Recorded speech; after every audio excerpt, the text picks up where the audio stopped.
سلامونه قدرمند لیدونکو، خدای دې وکړي چې روغ جوړ او صحتمنده اوسئ. تېره ورځ زه په یو مجلس کې میلمه ومه او ځینې غړي تجاران هم وو. نو خبره په میرویس عزیزي څرخېده. په دې وخت کې یو تجار موږ ته قصه وکړله. غواړم چې دا قصه تاسو سره شریکه کړم چې ډېره جالبه قصه وه او ما ته هم ډېره جالبه تمامه شوې ده. قصه داسې وه چې تجار ویل زما یو ملګری په دوبۍ کې ژوند کوي، یعنې کورنۍ هملته ده او هلته د قالینو او د قیمتي ډبرو کاروبار کوي، یعنې تجارت کوي. ما سره یې تماس ونیو او ما ته یې وویل چې زه غواړم افغانستان ته درشم او هلته سرمایه ګزاري وکړم. نو تجار ویل چې ما ورته وویل دا خو ډېره ښه خبره ده، هر وخت چې راغللې زه دې په خدمت کې یم. یو څو ورځې ووتلې، نو د تجار ملګری هم راغی افغانستان ته او یو څو ورځې شپې په همدغه برخه کې سره مشورې ورکولې، خبرې بحث پرې وکړ. نو تجار ویل چې ملګري ما ته وویل چې راځه کار پرې پیل کړو. د دې پر ځای چې موږ اول ماشینونه واخلو یا مسلکي کسان پیدا کړو، لاړ به شو د دې برخې دپاره به یوه کارخانه پیدا کړو. نو تجار ویل چې ما هم ورسره ومنله. لاړلو، په ډېرو رهنما والا باندې وګرځېدلو، ډېرې کارخانې مو ولیدلې. نو بالاخره داسې یوه کارخانه مو پیدا کړه چې ډېره مجهزه جوړه شوې وه، ډېره مجهزه وه، دفترونه یې ډېر مجهز جوړ شوي وو. نو زموږ ډېره خوښه شوله.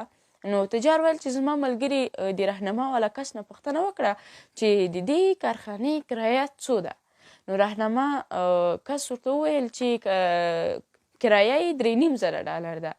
نو تجار ویل چې ما او ملګري د کرایه په برخه کې هیڅ خبرې ورسره ونه کړلې، بس انا دومره مو ورته وویل چې دا کارخانه بل چاته ورنه کړئ، موږ غواړو چې قرارداد یې درسره وکړو.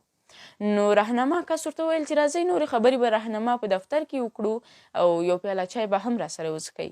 نو تجار ویل چې رهنما دفتر ته لاړلو. هلته د رهنما کس راته وویل چې تر څو د دې کارخانې مالک راځي تاسې باید $500 پیشکي راکړئ او چې کله یې مالک راغی نو بیا به قرارداد وکړو. نو تجار ویل چې مونږ هم $500 ورکړل. په دې وخت کې رهنما کس د دې تجار ملګري نه پوښتنه کوي چې ته غواړې دلته یې څه کارخانه جوړه کړې؟ نو د ملګري ورته وویل چې زه غواړم دلته د قیمتي ډبرو یوه پروسس کارخانه جوړه کړم. نو په دې وخت کې د رهنما کس وخندله، ورته وویل چې دلته ډېر مشکلات دي. نو تجار ویل چې زما ملګری ډېر حیران شو، ورته وویل چې څنګه مشکلات؟ نو رهنما کس ورته وویل چې دلته برقي ستونزې شته، کله برق وي کله برق نه وي، امنیتي مشکلات شته او حتی چې دلته مسلکي کسان هم نه پیدا کیږي.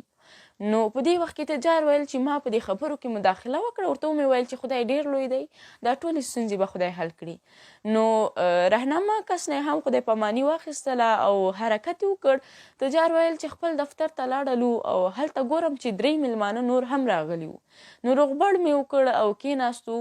نو په دې وخت کې د میلمنو تجار ته وویل چې دا ملګری دې راته معرفي کړه. نو تجار ورته وویل چې دا ملګری مې د دوبۍ نه راغلی ده او هلته ژوند کوي، اوس غواړي په افغانستان کې سرمایه ګزاري وکړي. نو په دې وخت کې میلمنو هم د همغه رهنما کس په څېر ورته ویل چې دلته ډېر مشکلات دي، دلته ته داسې کارخانه مه جوړوه، دلته په درد نه خوري او همداسې ناهیلي کوونکې خبرې ورته وکړې. نو دلته بیا هم تجار ویل چې زما ملګری نور هم حیران شو، خو بیا ما مداخله وکړله. خپله همدغه تجار په همدغه خبرو کې مداخله وکړه چې که غواړي یو پرمختګ وکړي، یو ځای ته ورسېږي، نو باید مشکلات وګالي. او تجار ویل چې میلمانه مې هم رخصت کړل. نو د ملګري راته وویل چې لاړ به شو شارینو ته او هلته به د قیمتي ډبرو دکانو ته لاړ شو، لږ به د دوکاندارانو نه د دغه ډبرو په اړه معلومات واخلو. نو تجار ویل چې ما هم ورسره ومنله. لاړلو شارینو ته، په ډېرو دوکانونو وګرځېدلو، ډېر دوکانداران مو ولیدل. نو په دې وخت کې د دوکاندار سره زموږ خبرې اوږدې شولې چې هغه هم د همدغو قیمتي ډبرو تجارت کاوه. نو تجار ویل چې زما د ملګري څخه یې پوښتنه وکړه د دوکاندار چې تاسو څنګه افغانستان ته راغلی؟ نو ملګري ورته وویل چې زه ځکه افغانستان ته راغلی یم، غواړم چې دلته سرمایه ګزاري وکړم، یعنې همدغه برخې یعنې د قیمتي ډبرو یوه پروسس کارخانه جوړه کړم.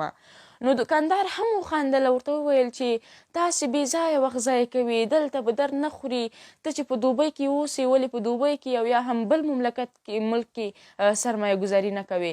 دلته سرمایه ګزاري مه کوه، هسې بې ځایه ته خپل وخت ضایع کوې. نو د تجار ویل چې زه هم حیران شوم د خبرو ته او زما ملګری هم ډېر سخت چرت کې لاړه، یعنې هغه هم د خبرو ته د دوکاندار خبرو ته ډېر سخت حیران شو. نو د دوکاندار څخه مو هم خدای پاماني واخیستله. نو تجار ویل چې د خپل کور په لور مو حرکت وکړ. نو تر کوره پورې نه زما ملګری راسره وغږېده او نه کومه ما خبره ورته وکړله. کله چې کور ته ورسېدلو نو شپه هم ناوخته وه. نو تجار وویل چې ما ملګري ته وویل چې غم مه کوه، داسې د خلکو خبرو پسې مه ګرځه، دا هسې د خلکو خبرې دي، ته هسې ناامیده کېږه مه، خپل پرمختګ ته ادامه ورکوه. خو ملګري ورته وویل چې غواړم یوه پوښتنه در څخه وکړم. نو تجار ویل چې ولې نه وکړه. نو د ملګري ورته وویل چې دا څو ورځې چې زه تا سره ګرځم یو ته راته وایي چې داسې یوه کارخانه جوړه کړه، نور ټول خلک ما ته داسې وایي چې ته دا کارخانه چټي جوړوي، یعنې بې ځایه وخت ضایع کوي. اول د رهنما والا کس ماته ویلې چې دلته مشکلات ډېر دي او دلته دا یعنې ډېرې ستونزې ماته ویلې، بیا ستا میلمنو او نن ورځ دوکاندار ماته داسې خبرې وکړلې. نو خو بیا هم دغه تجار ویل چې ما نه پرېښودو چې دی ناامیده شي، ده ته مې بیا هم وویلې چې د خلکو خبرو پسې مه ګرځه، خپل پرمختګ ته ادامه ورکوه تر څو خپل هدف ته ورسېږې. خو شپه تېره شوله، سحر شو. نو سحر چای چې مو وڅښه نو تجار ویل چې په دې وخت کې دا ملګری په دې وخت کې د رهنما کس تجار ته زنګ راووایه چې کارخانې مالک راغلی دی، تاسې راشئ چې موږ قرارداد سره وکړو. نو تجار هم ورسره ومنله. نو د ملګري ته یې وویل چې د رهنما کس زنګ ویلی و چې د کارخانې مالک راغلی دی، نن ورځ به لاړ شو قرارداد به وکړو. خو ملګري ورته وویل چې نه، زه غواړم 2-3 ورځې دوبۍ ته لاړ شم او 2-3 ورځې بعد چې بیرته راغلم نو بیا به قرارداد به ورسره وکړو. او د رهنما کس هم همداسې وویل. نو تجار هم همداسې ومنله. نو ملګری لاړ دوبۍ ته. او خو دا رهنما والا کس د تجار ډېر سخت په پتنګ که، ځکه چې د 3 ورځو نه 2 ورځې تېرې شولې، حتی 10 ورځو ته هم ورسېدلې.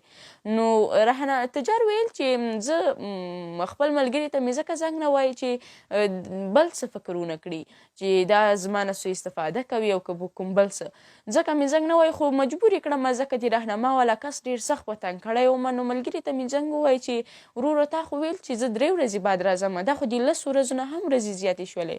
خو ملګري ورته وویل چې زه نه پوهېږم تا ته څنګه دا خبره وکړم. نو هغه ورته وویل چې دا څه خبره ده چې ته ناهیلي کړی. نو هغه ورته وویل چې زه نه غواړم په افغانستان کې سرمایه ګذاري وکړم. نو تجار ویل چې ما د دلیل پوښتنه ترې وکړه چې په کوم دلیل.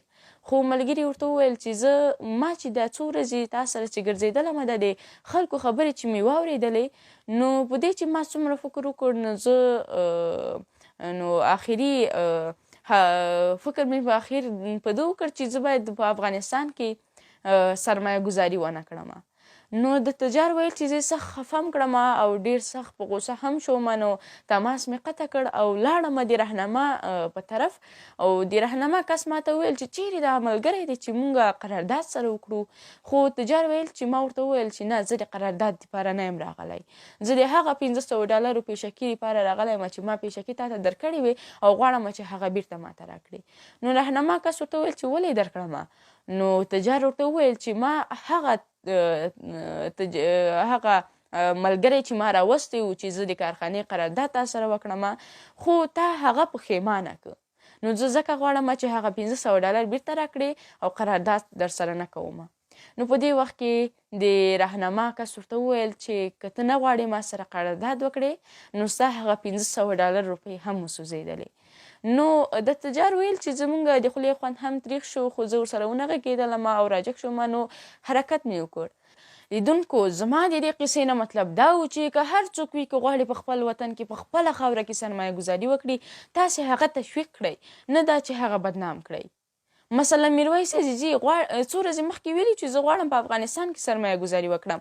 تاسې فیسبوک وګورئ چې څومره بدورت پسې ویل کېږي، څومره هغه بې عزته شوی دی.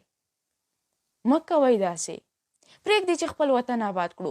پرېږدئ که هر څوک غواړي چې خپل وطن آباد کړي، تاسې هغه تشویق کړئ، نه دا چې هغه ته منفي فکره خبرې وکړئ. افغان یو دروند نوم دی. افغان داسې نوم نه دی چې یو کس بې عزته کړي. داسې نوم دی چې هغه تشویق کړي، هغه حمایه کړي.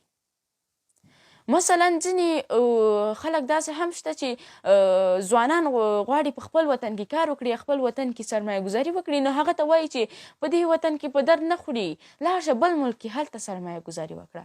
زه به لنډ مثال درته درکړم. هغه افغانان وروڼه چې د پاکستان نه راولېږل شول، هغوی به څومره سرمایه گذاري هلته کړې وي، کورونه یې ترې وران کړل، سرمایه یې ترې ونیوله.